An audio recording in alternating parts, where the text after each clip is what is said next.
Good morning. My name is Denise Marchu. I am the Executive Director for the Kinship, Adoptive, and Foster Parent Association here in Santa Clara County.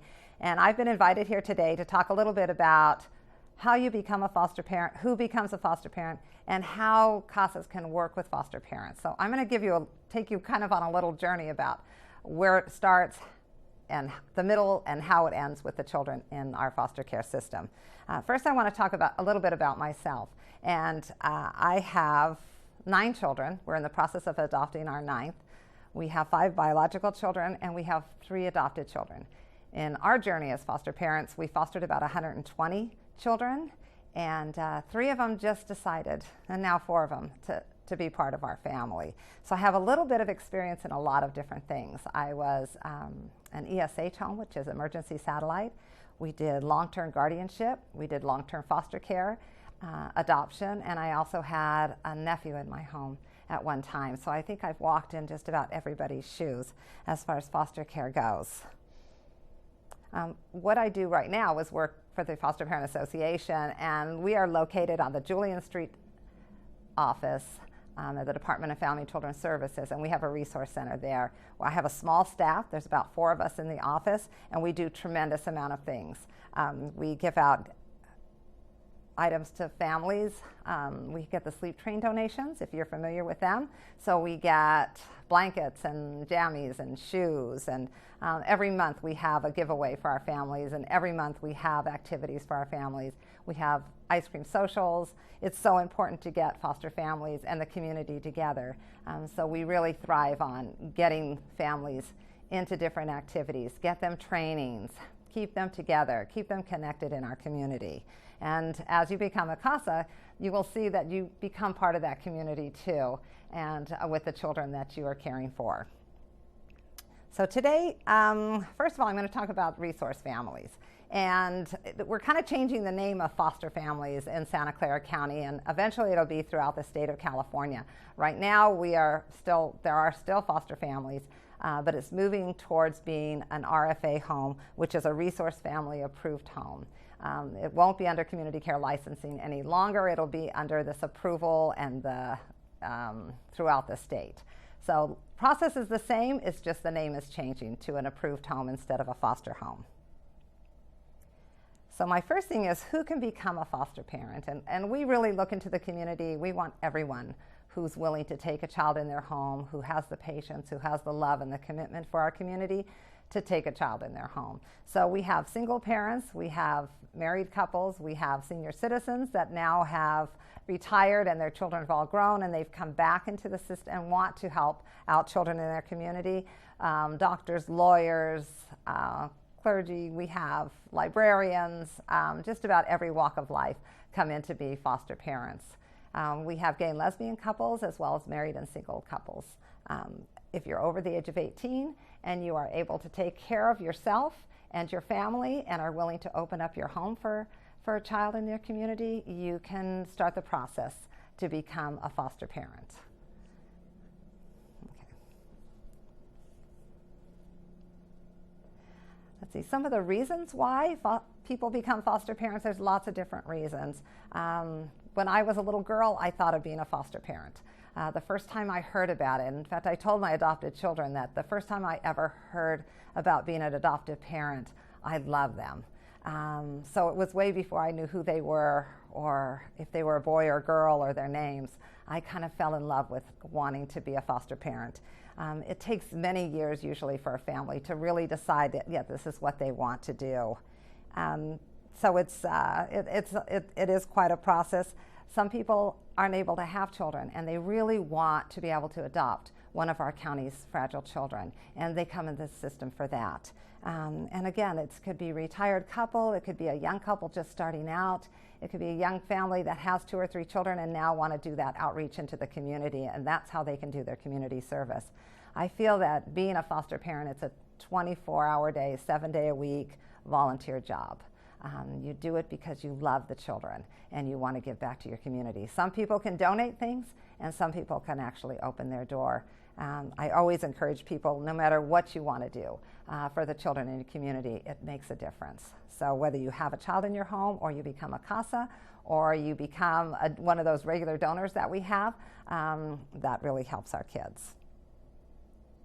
So to talk a little bit about the children that we have in our care, we have children all the way from newborns to 21 years old, through 21. So the babies usually come in because they are drug exposed or alcohol, or there's other problems going on, mental health, that is diagnosed well before their birth. As they get a little bit older, we get children that are more, that have been abused or neglected. We get children sometimes that we get in as newborns, they go back home to parents too early and they are unsuccessful, and the children come back for several different reasons. Usually it's because of some sort of abuse or neglect. Our school-age children come in, and again, it's usually because there's abuse or neglect going in the home. A lot of times there's drugs involved, and families aren't able to take care of the children the way they should, and so kind of the schools get involved in that, and those are the children that we get, usually referral from school. As the children get older, sometimes they are brought in, they tell somebody something or they say something at school, but the older the child, the more baggage that they come with. A lot of issues come up with these children that I have to deal with. So we know that foster parents that take our older kids, they are very special.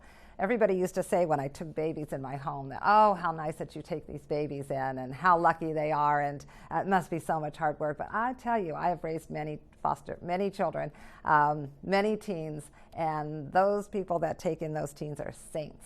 And we love families that will take in our challenged teens, because at least a baby you hug and you hold, and even if they're medically fragile, you take care of them, you know where they are when you put them down. But those teens climbing out the window at night or doing other things, it's always a little bit more of a challenge. So we don't have a lot of families that do that, but for the families that do, we really, really try to support them and help them through it, because it is really tough. We have lots of families that you will hopefully meet as you begin your journey as a CASA. We have one family, Alberta Dominguez, who has had over 400 children in her home. She just retired, and she would take the very tough of the toughest little boys between the ages of 8 and 12 and just love those children. We have another foster mom who took in a little girl with cerebral palsy, and Lorianne lived to be about 12 years old, but never learned how to walk or talk or eat on her own. And these families are just amazing to me. Recently we had a family that had taken in a terminally ill baby, and after 1.5 years the baby passed away, and that mom and dad were there to hold that baby as he took his last breath. And I think these families are just amazing. So I hope as you start as child advocates that you get to meet some of these very wonderful, wonderful families that are out there. So I'm going to talk a little bit about the approval process and what it takes to be a foster family. We kind of go through what you're going through. We get fingerprinted, TB tested, we have physicals done, we have lots and lots of paperwork that has to be written out and sent in, and then they do an interview process as well as a 24-hour program that's for training. And half of that training goes over the whole process of the court and the children and the process of becoming a foster parent, and the other half really talks about traumatized children. They found through the years that that is so important before you get a child in your home to really know how to care for them. So many families come in and say, well, I have raised my children. I know exactly what to do, and nobody has to tell me what to do. But I'm here to tell you, I raised 5 children before we started this, or at least in the process of it. And I have challenges every day, and I meet families with challenges every day. So it's so important for this training to take place, just like it's important for you to come and have these trainings here. So you go through your 24 hours of training, you get assigned a worker, an approval worker. You've got all your paperwork in, and then they come out to your home. And really what they're doing is assessing where you live, and that's really what is approved during this process. So they come out, look at your home, make sure that it's safe. Children in foster care, there's they're to have their own bedrooms. You can have 2 in a bedroom. If they're over the age of 5, they need to be the same sex. So you can have a 1-year-old boy and a 2-year-old girl, but you cannot have a 5-year-old boy and a 2-year-old girl. So it has to be the same sex. If they're under the age of 2, you can actually have the baby in your room as an adult up until the age 2, and then they need to be in a room. As far as space goes, you have to be able to have a separate bedroom. So it can't be a walkway. It can't be a large hall that you can put a bed and a dresser in. It needs to be a bedroom for those children. Sometimes this is the only safe place these children have ever had. And we want to make sure that it's safe and comfortable and safe for all of these children. So they look at other things. They look at bodies of water. If you have a pool in the backyard, you have to have a regulated fence around it with a self-closing latch on the gate. If you put a cover on the pool, it needs to be able to hold an adult, and they will make you walk out onto the pool to make sure that it can hold an adult. So they're always looking for safety. Even if you have a fountain, if it's deeper than 3 inches, you need to have something around it. So they're very careful with that. Knives have to be put away, laundry detergents are put away, medications are locked up in a cupboard, and when they come out, they will check all of that for you. And again, the place needs to be in good order. The screens on the windows, the doors in good order. The grounds are able to be safe for children to get out and play. So they look for that. Now, at the same time, they're doing all this. You are actually being approved to be an adoptive home too. We used to have it that if you were a foster family, you were a foster family. If you wanted to be an adoptive family, then it was a whole other process, a whole other licensing type situation with another packet to fill out and more paperwork and another physical to take. And now they've lumped everything together. So the process takes a little bit longer, but at least when you're done, you have an approved home study and you are ready to foster. Now, they also found out through the years that many foster parents adopt the children that come through their home. Even if they say they're just going to be foster parents, we tend to all of a sudden fall in love with these children. Well, we fall in love with all the children, I have to say. Every child that came through my home, the minute I heard their name, I fell in love with this child. But sometimes the children just mixed with our families. My little Sabrina came in and she was 2 years old, and she came into the house, and the following day came out, walked down the hall, put her little hand on her hip and shook her finger at us and said, I have no idea what. But I thought, oh my gosh, she thinks she's a Marchu. And she did. She is now 24 years old and getting married next month. So it was amazing how she, of all the children, became part of our family. Our little Adam was 12 days old when we got him, addicted to heroin, cocaine, methamphetamines, and methadone, and he too just became a part of our family. Isaiah's the youngest of my teens, and he weighed 1 pound 4 ounces when he was born. And when he came home from the hospital, he was just under 4 pounds. And we brought him through a whole year of oxygen and apnea and all kinds of issues, and it was just mixed. He was just one of ours. So now we don't have a separate process. If a child comes into your home, even after 100 children, and you feel that that's the child that needs to stay in your home, and it's a good match for you, now you're already approved to be an adoptive family for that child. So it just shortens the process and makes it a lot easier in the long run. We have some of our more seasoned families that have kind of said, well, I never want to adopt. I'm not going to. And that's okay. They don't have to. Even if they have that home study done, they do not have to adopt. It's not a requirement.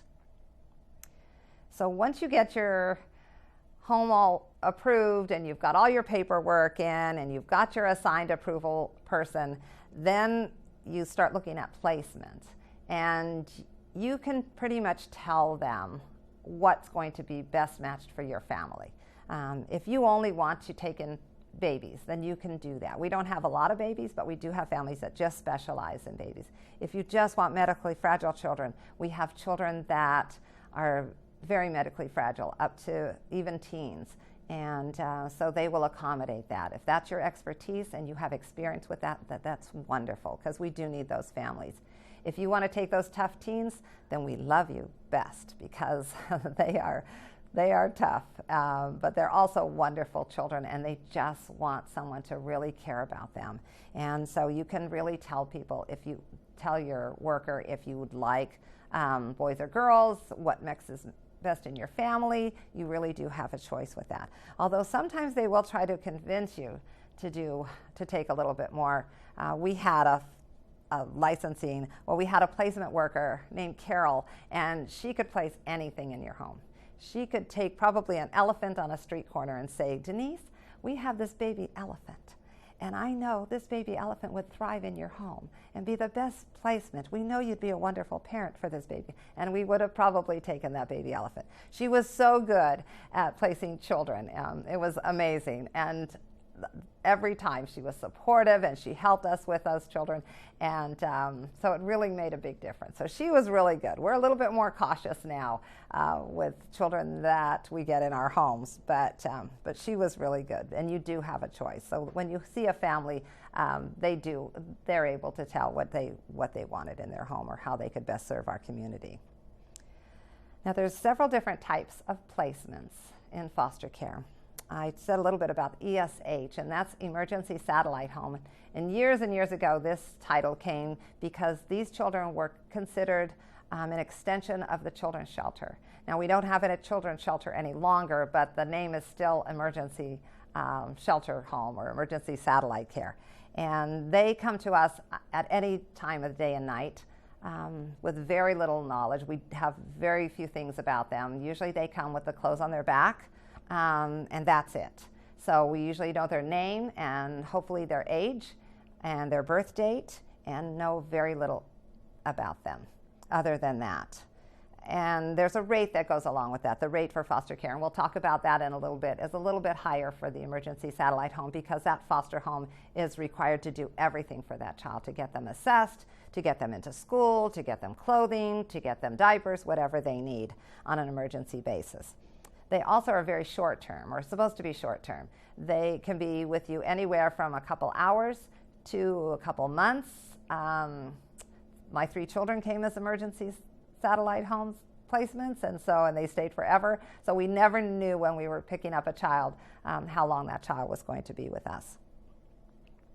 The other placement is a concurrent placement, and it's kind of interesting because several years ago they decided that every child should be in a concurrent home, which was a really good idea, but it's very difficult for some of the families that really just want to adopt children. And what it is when a child comes in and the parents are in reunification, getting the children, they're doing their job, they're doing what they're supposed to do to get the children back. But the court wants them in a permanent placement also, just in case the parents can't get the child back. So they find homes that are willing to take the high risk of having children in their home that might go back, but are still willing to adopt that child if they don't, which is very difficult for our families that just want to adopt. Some of our more seasoned families or experienced families are willing to take that risk. But if you have a young family or a family that doesn't have children and just their intention is to adopt, even though they are not an adoption agency and tell everybody that, they still come in because we do know that DFCS does place for adoption. But it's very difficult because when those children are returned, and they can be returned at any time, they can be returned to a relative in a year. They could go to a grandmother. They could go, mom or dad can all of a sudden really get their act together and get those children back. So those are the families that we really have to hold their hand and help them through that process. It's very difficult. We often lose families because it's just too hard to give up a child after they've had them in their home for a long length of time. The next one is guardianship, and that's legal guardianship. And with legal guardianship, it's considered a permanent placement. It's just under adoption, but the parents do not lose their rights. And so the guardian has rights. I believe when we did guardianship that we could do everything for the child except let them get married under the age of 18, which didn't seem to be a problem for us. We were just as happy not to have them married under 18. But other than that, we had all the medical rights, we had all the school rights, educational rights, and we could take the children out of the county, we could take them out of state, and do whatever we needed to make that child have a successful life.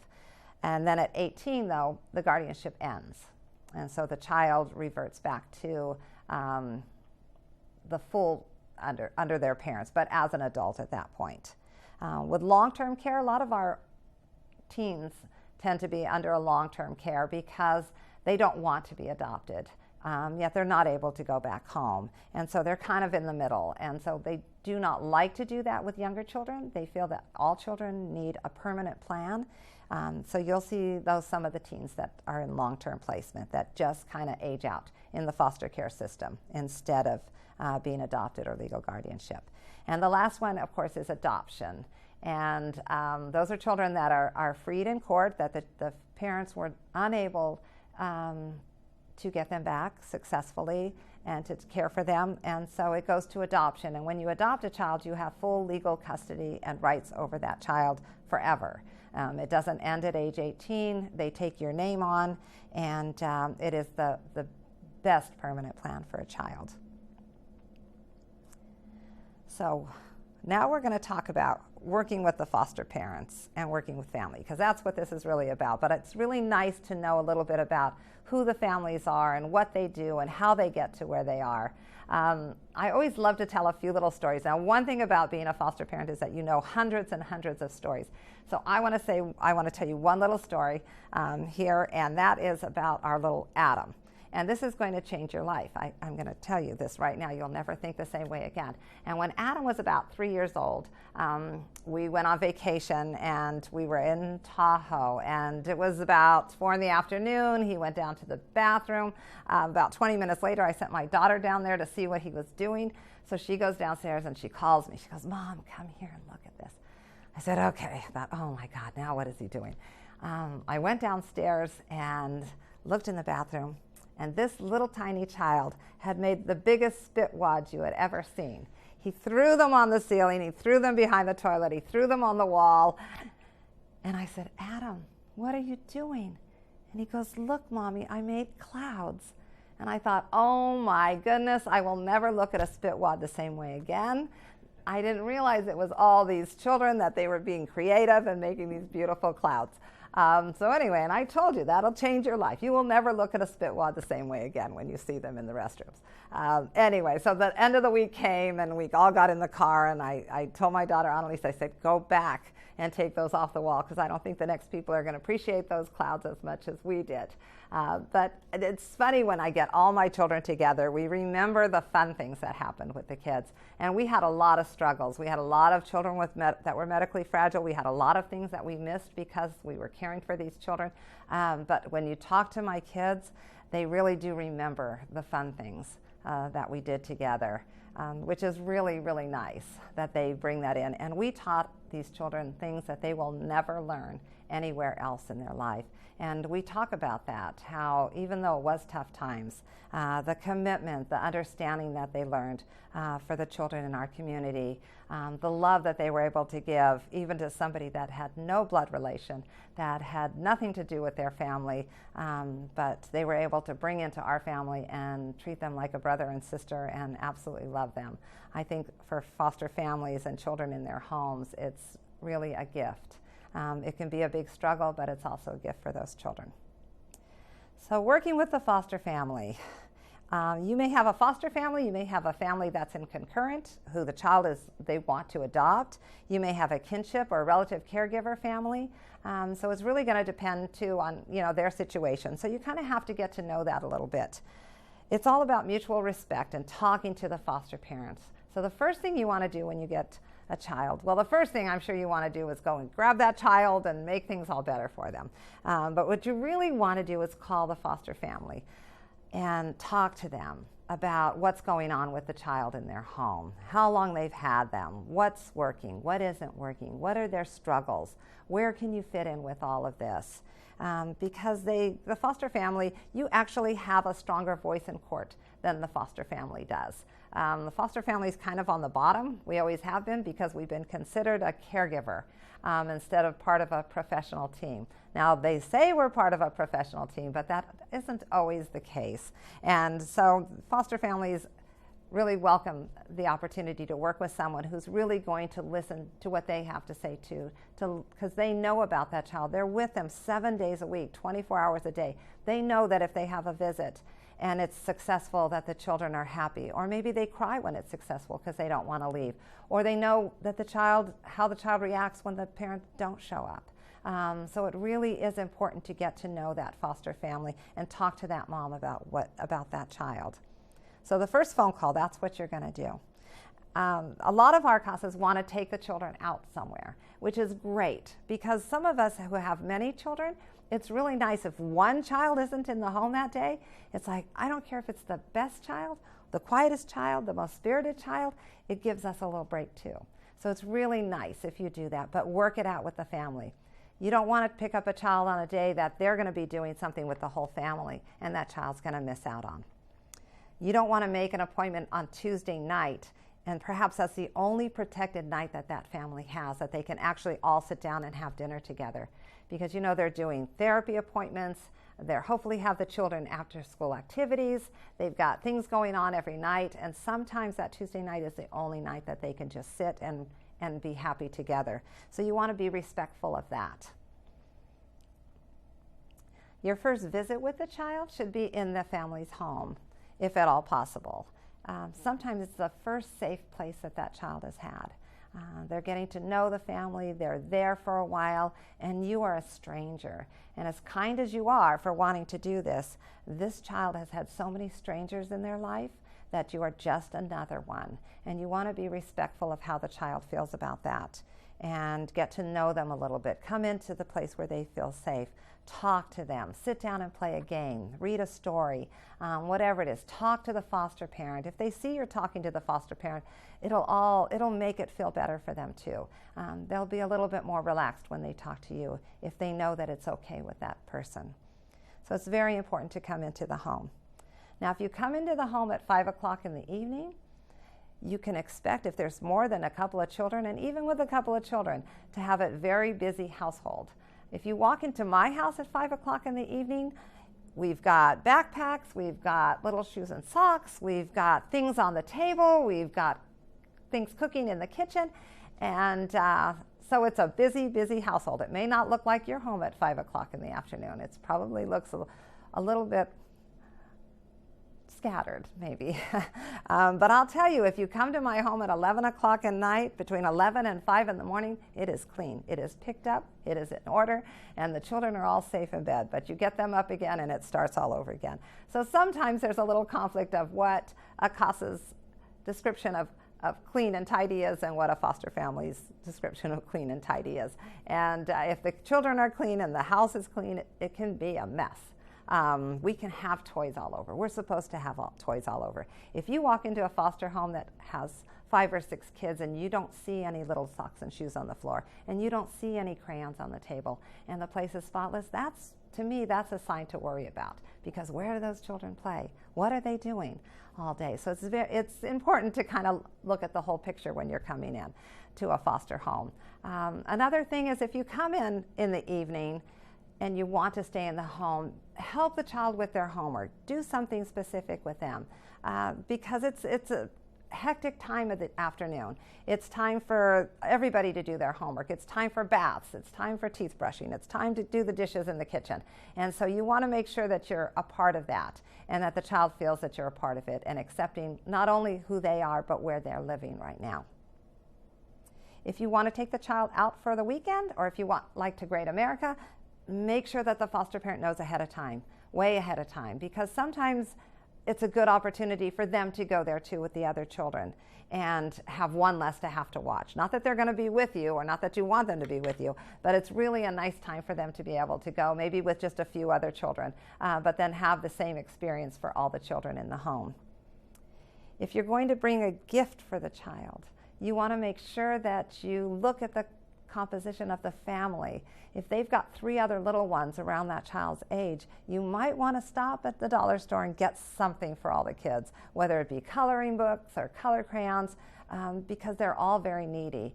And I didn't care how long I had a child in my home or how short a time, they all were the same way. They all were very needy, and I wanted to, and always made sure that the children things were distributed evenly for the kids. And even though you don't want to be materialistic with the children, sometimes it comes down to that. Sometimes maybe it's the first time they've ever had anybody that was willing to do that for them.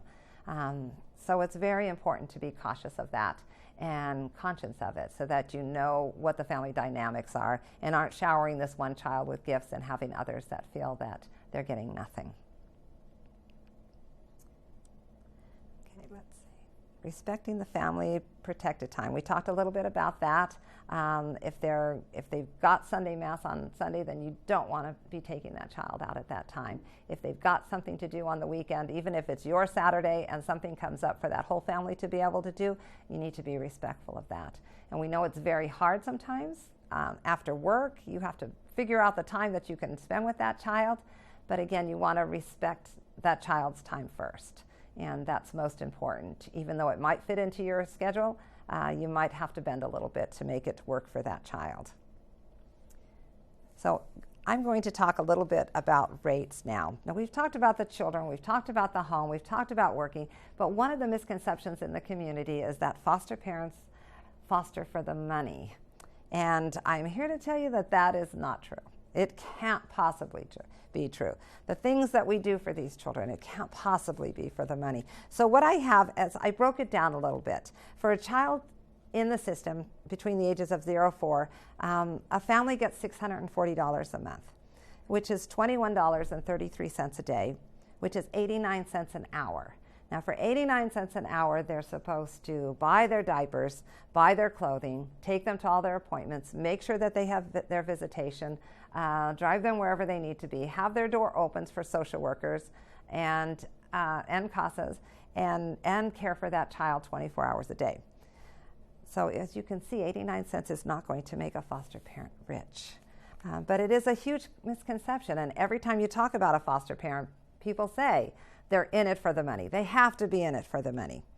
Now, there is different rates. If you have a teenager in your home, you get $1.11 an hour, which is much better than the 89 cents. But I know that backing out those big vans out of your driveway would probably cost you $1.11. So it's nothing that you're going to make money on. It is a reimbursement. Foster parents don't get Social Security. They don't get days off. They don't get sick days. They don't have holidays off. It is their volunteer job. And the reimbursement that they get, we typically get about a month and a half, maybe sometimes 2 months after we've already spent it. So if we get a child in our home on August 1st, we probably won't see a reimbursement check until the end of September, sometimes October. And that's after we've bought everything for this child that we can. So that's why, as the association, we really like to help supplement that. We get them backpacks for school because we know the expense is tremendous for foster families. Children with emotional problems get a little bit more. If you ever hear about a special needs rate, yes, there are special needs rates for children that are medically fragile and that have emotional problems. In a level 3 emotional, on top of their $1.11 an hour, they would get another 54 cents an hour. So my little guy, when he was hitting us and biting and throwing things and breaking things, we got the top rate for emotional, which was an additional 54 cents an hour. It was a reimbursement for things that we fixed, things that we did, and the care and time spent to take care of that child. A medically fragile child can get up to $2.09 an hour extra on top of the base rate. And I have my daughter actually adopted a little girl, and Callie was TPN dependent, which means she had a PICC line and couldn't eat orally, had to use this medication every day hooked up to this line that went into her heart. And she was able to get the $2 extra per hour for that. So it sounds like a lot when you look at the whole picture, but for the work that's done for these children, it's minimal. And again, it's their volunteer time. It's something that we love to do. The little guy that I have, I'm adopting a little boy with Down syndrome, and I would do it for nothing. The reimbursement we get is kind of a gift. It lets me get him extra things. It lets me buy him the therapeutic toys that he needs, or the things that cost a little bit more for his special needs.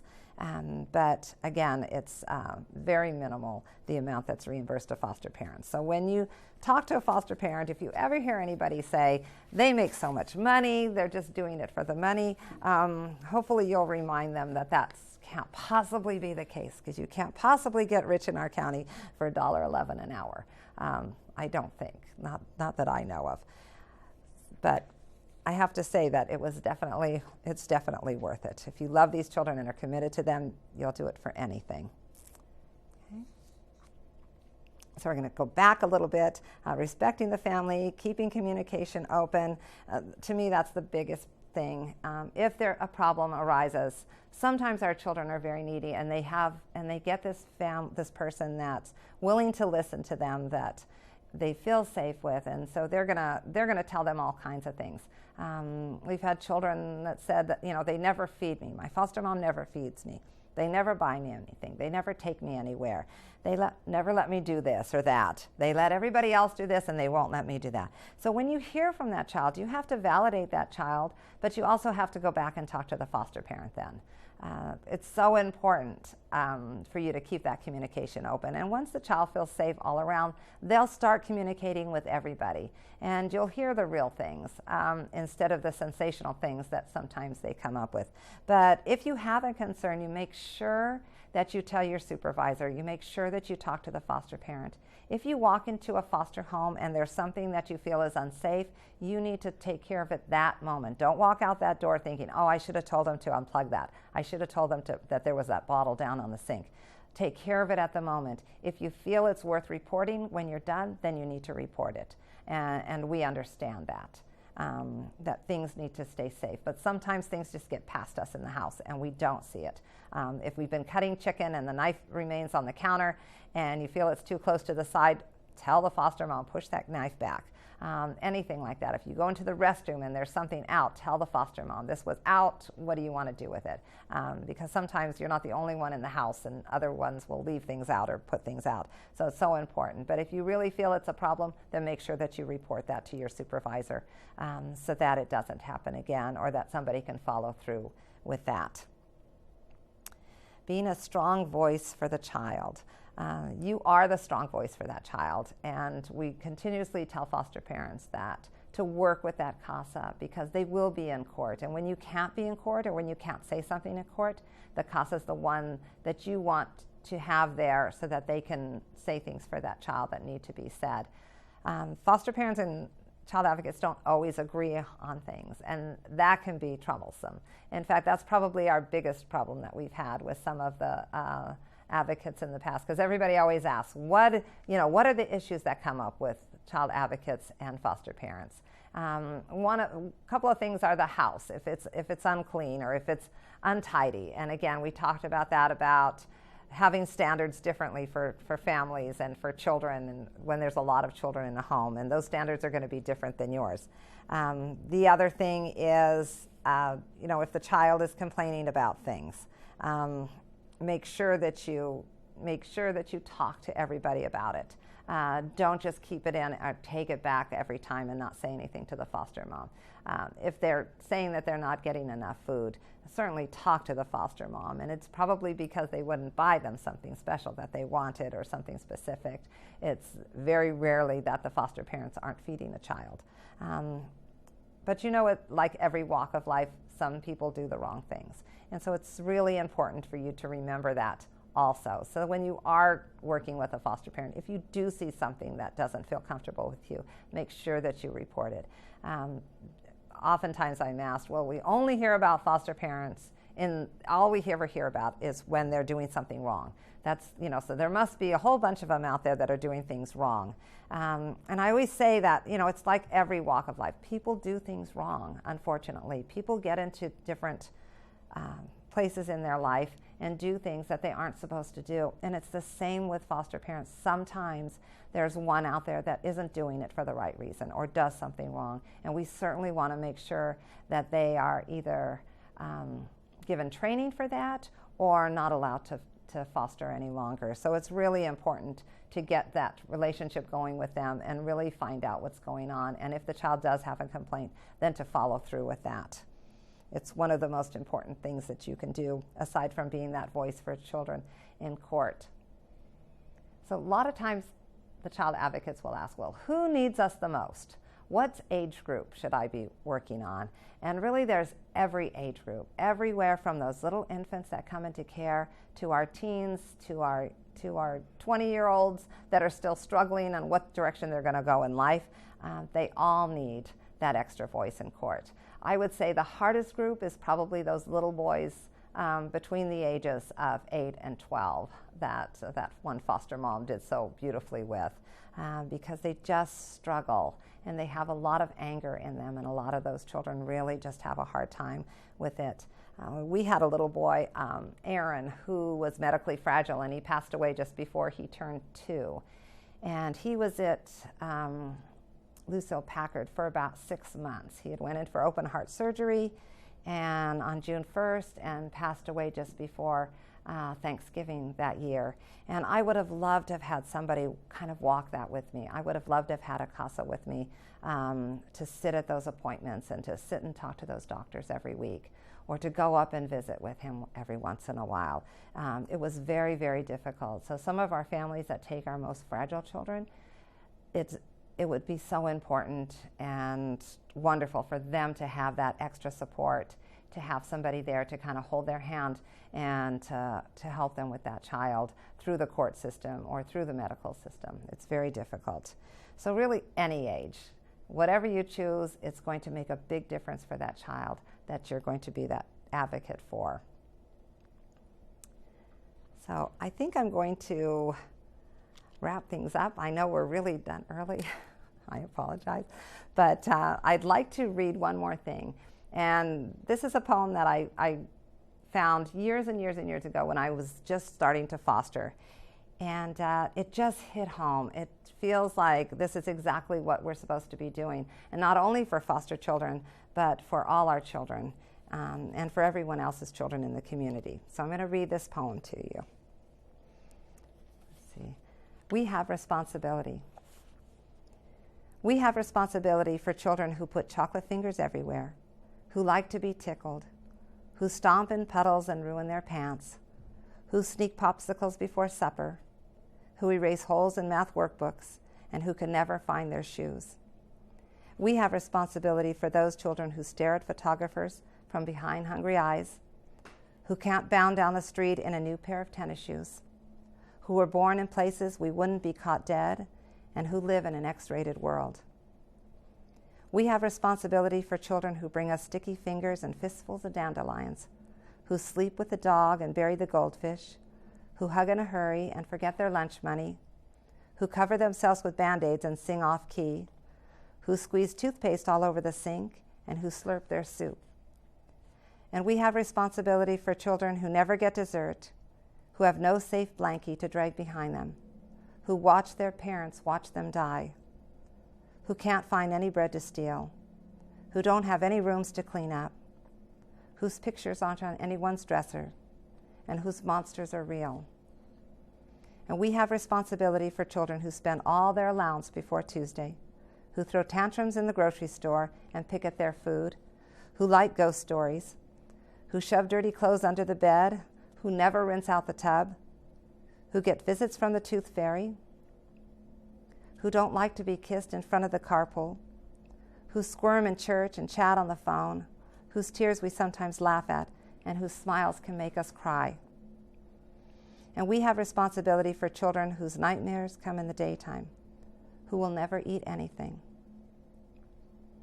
who have never seen the dentist, who aren't spoiled by anybody, who go to bed hungry and cry themselves to sleep, who live and move but have no being.